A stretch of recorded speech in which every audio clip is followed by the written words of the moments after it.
Pensa no smartphone que tá aí no seu bolso agora. Aquele aparelhinho que a gente usa para ver vídeos de gatos ou, sei lá, pedir comida. A nossa vida inteira tá ali, né? Exatamente. E ele tem literalmente milhões de vezes mais poder de processamento do que o computador que levou a humanidade à Lua na década de 60. Nossa, chega a ser assustador quando a gente coloca nessa perspectiva. Demais. O que as missões Apollo fizeram foi um milagre da força bruta, sabe? E de uma coragem que beirava o irracional. Com certeza. Uma audácia pura. Era tipo tentar cruzar um oceano violento no meio de uma tempestade usando uma daquelas caravelas de madeira do século XVI. Guiando-se só pelas estrelas, né? E rezando para não afundar. Pois é, essa é a imagem. E é por causa desse contraste absurdo que a nossa análise profunda de hoje é tão fascinante. O que aconteceu agora em abril de 2026 é um marco histórico. Sim, o retorno da Artemis II após 10 dias no espaço profundo. E para desvendar o que isso realmente significa, a gente reuniu uma pilha de fontes primárias. Relatórios técnicos da NASA, memorandos europeus, dados médicos, tem muita coisa. Sim, até as transcrições oficiais do controle de missão. O nosso objetivo hoje é cruzar tudo isso e comparar a Artemis com o legado das lendárias Apollo 8 e 13. É fundamental entender não só o que mudou, mas como a tecnologia dessa viagem foi completamente reinventada. Bom, para entender o tamanho do feito da Artemis 2, a gente precisa olhar para os caminhos desbravados no passado, certo? Exato. A rota que a espaçonave Orion fez nessas últimas semanas não foi aleatória. Ela tem um paralelo histórico muito forte, que começa com a Apollo 8, lá em 1968. A Apollo 8. Para quem acompanha a exploração espacial, essa é a missão icônica em que saímos da órbita da Terra pela primeira vez. Sim, foram até a Lua, entraram em órbita, deram 10 voltas e tiraram aquela foto famosa do nascer da Terra. Só que aí eu confesso que fiquei confuso lendo os relatórios da Artemis II, porque a Artemis não entrou em órbita, né? Não, ela fez apenas um sobrevoo, um flyby. Então, ela deu a volta na Lua e retornou numa trajetória em formato de 8.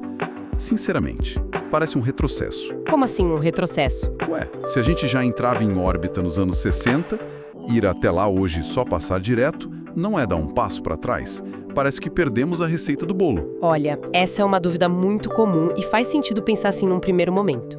Mas a resposta curta é de forma alguma. Sério? Por que não? Porque a gente não pode confundir ambição com imprudência, sabe? O objetivo primário da Artemis II nunca foi chegar lá e fincar a bandeira imediatamente. Entendi. Era mais um teste, né? Exatamente.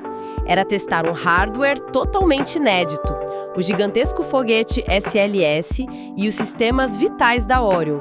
Eles precisavam de estresse máximo no espaço profundo antes de tentar um pouso.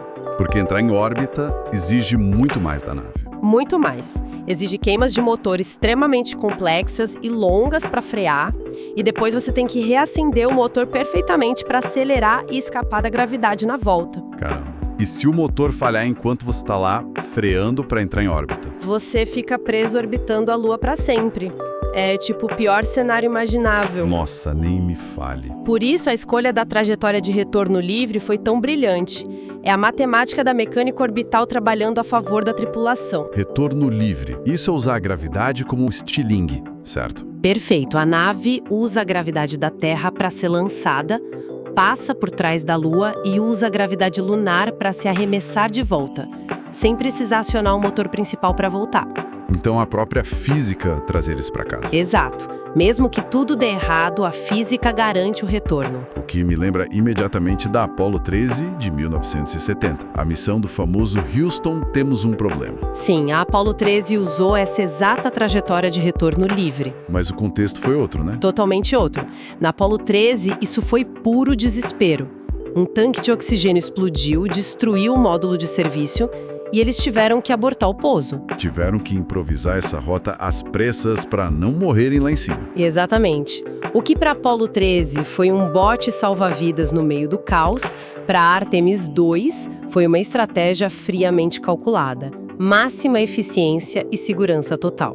E os dados mostram que esse estilingue levou a Artemis 2 mais longe do que qualquer nave tripulada na história. Quebrou o recorde da própria Apollo 13. Sim, a Apollo 13 chegou a cerca de 400 mil quilômetros da Terra, A Artemis II cravou 406.777 quilômetros. É o mais profundo que olhos humanos já foram no vazio cósmico. Impressionante. E já que estamos falando dessa evolução em segurança e planejamento, a gente tem que falar do veículo. A máquina precisou ser redesenhada do zero. A vivência dentro da Orion não tem nada a ver com a cápsula Apollo, né? Absolutamente nada. Lendo as descrições, a diferença é brutal. A Apollo parecia um submarino da Segunda Guerra. Apertado, forrado de botão analógico, manivela. E os interruptores que você tinha que bater com força, mostradores de ponteiro. Sim. Já a Orion parece o interior de uma loja de tecnologia misturada com nave de ficção científica.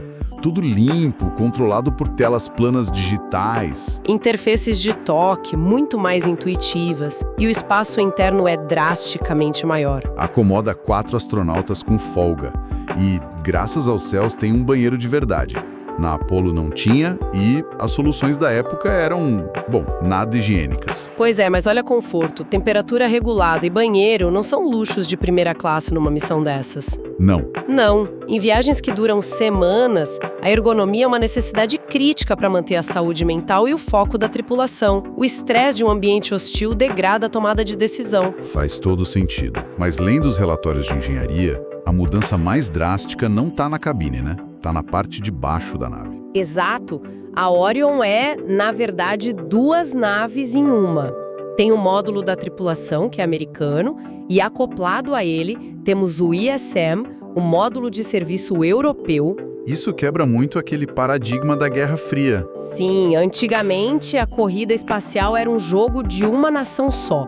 Uma disputa de soberania super fechada. E na Artemis II, metade da nave foi construída na Europa, por um consórcio liderado pela Airbus e pela Agência Espacial Europeia. É como se a exploração do cosmos deixasse de ser uma maratona solitária e virasse uma corrida de revezamento global, sabe? Sim, e o que esse módulo europeu faz exatamente? A responsabilidade dele é total. Ele atua como o coração e os pulmões da nave. Caramba, não é só um motor extra então? Longe disso, ele tem 33 motores próprios e carrega 4 painéis solares gigantescos de 7 metros cada. 8 metros não, 7, né? 7 metros. Suporte vital. Água, reciclagem de oxigênio. E os fluidos de controle térmico, o que impede os astronautas de congelarem na sombra lunar ou assarem quando o sol atinge o casco. A confiabilidade tinha que ser absurda. E a engenharia foi tão cirúrgica que aquela queima final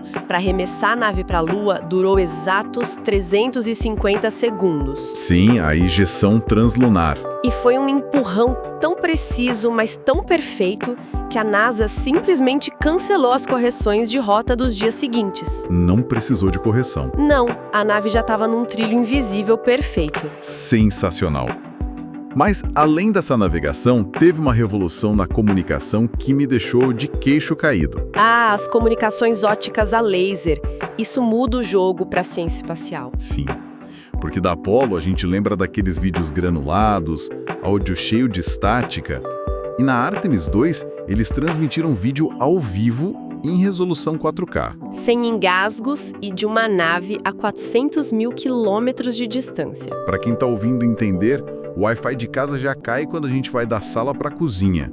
Como eles conseguiram isso? Tudo se resume ao comprimento de onda. As ondas de rádio antigas têm comprimentos largos. É tipo tentar escrever uma mensagem usando um pincel bem grosso. Ocupa muito espaço no papel, né? Exato.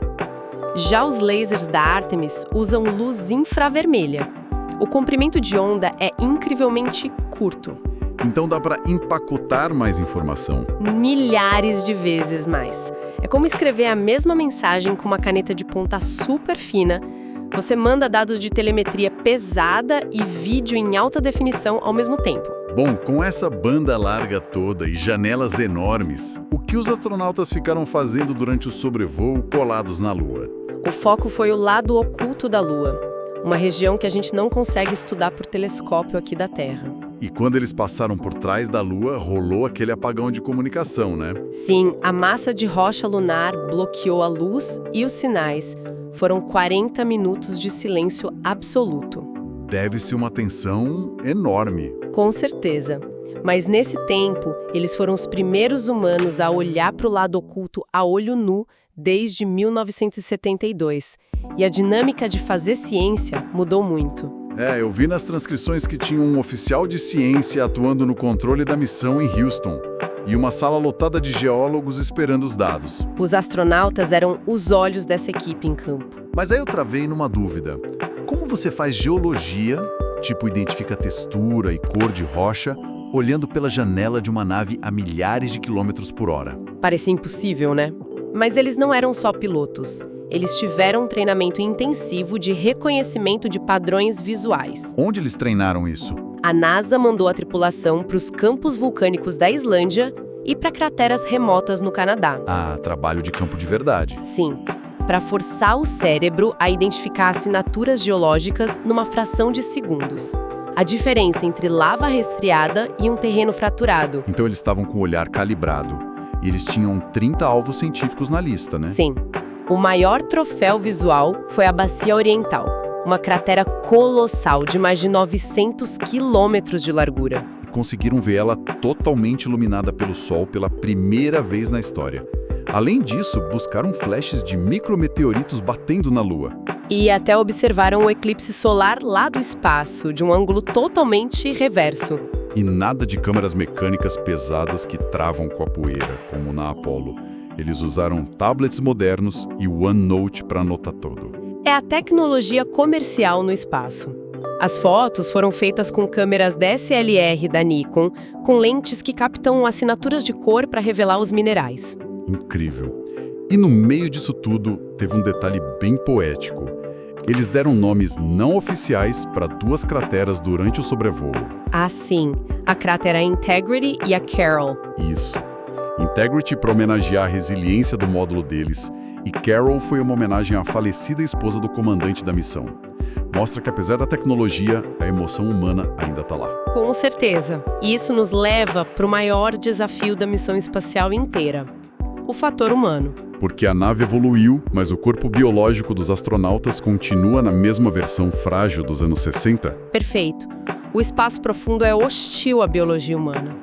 A Artemis precisou lidar com os estragos da microgravidade. A gente sabe que sem gravidade a coluna se expande, o astronauta cresce uns centímetros.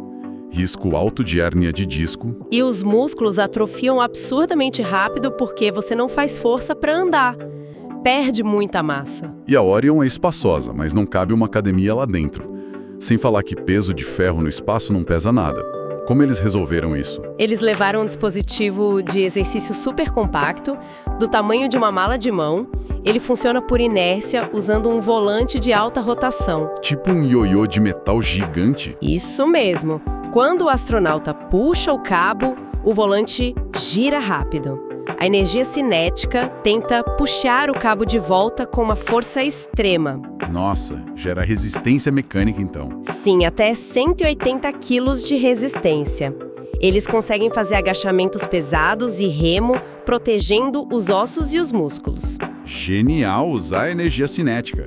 Mas os relatórios médicos apontam um outro problema sério, a questão dos fluidos, né? Ah, sim. Aqui na Terra, a gravidade puxa o sangue para baixo e o coração bombeia para cima. E no espaço a gravidade some, mas o coração continua mandando sangue para a cabeça. E aí quase 2 litros de fluido se acumulam na região craniana. Isso causa a síndrome SENS, que esmaga o nervo óptico e prejudica a visão. E o momento crítico para esse sistema cardiovascular é o retorno para a Terra, certo? O dia do retorno é brutal. O corpo passou dias sem esforço e, de repente, bate na atmosfera. A reentrada. A cápsula mergulha a 40 mil quilômetros por hora. O atrito cria um plasma superaquecido e o escudo térmico chega a quase 2.800 graus Celsius. É quase metade da temperatura do Sol. E tem outro apagão de comunicação aí. E as forças G começam a esmagar os astronautas. O sangue despenca para a perna de uma vez, né? Exato. O coração tá fraco e não consegue bombear o sangue de volta pro cérebro. É a intolerância ortostática. Se tentarem ficar de pé, desmaiam na hora. É como descer da montanha-russa mais insana do mundo depois de 10 dias. E a solução para isso não foi um remédio, mas uma calça tecnológica. Um traje de compressão de alta tecnologia. Ele aplica uma pressão mecânica fortíssima nas pernas e abdômen. Ele literalmente espreme os vasos sanguíneos para forçar o sangue a subir para a cabeça. Faz o papel do coração temporariamente. É a engenharia e a medicina trabalhando juntas. E funcionou, o retorno foi um sucesso total. O escudo térmico resistiu super bem e o pouso no Pacífico foi absurdamente preciso, né? Muito. Pousaram apenas 4,5 km do navio de resgate. Na época da Apollo, as cápsulas caíam numa dispersão imprevisível. Acertar esse alvo a quilômetros de distância é impressionante. Bom, juntando tudo isso, a grande conclusão que a gente tira dos documentos é uma mudança estrutural, não acha? Totalmente. O programa Apollo provou que podíamos chegar lá, mas usando força bruta num contexto de Guerra Fria. A Artemis II prova algo diferente. Prova que temos tecnologia para infraestrutura de longo prazo. Trocamos o nacionalismo por cooperação global sofisticada. A exploração espacial não é mais o show de um país só. É um alicerce sólido, tecnológico e biológico para mantermos humanos no espaço profundo. A infraestrutura europeia, junto com a americana, os sistemas de saúde, os lasers, é a fundação da próxima era. Exatamente. O começo de uma presença sustentável. E pensando nisso, me vem um pensamento final para a gente deixar no ar. Lá em 68, a foto do nascer da Terra da Apollo 8 mudou a cultura humana. Ajudou a criar o movimento ambientalista, né? A mostrar como o nosso planeta é frágil. Sim.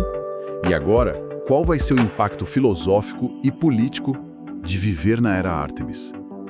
Não teremos só uma foto. Teremos transmissões diárias, ao vivo, em 4K. Imagina a humanidade assistindo a essa pequena esfera azul flutuando no escuro direto na tela do celular o tempo todo. Como isso vai mudar a nossa cabeça? Fica aí a reflexão para quem está nos ouvindo.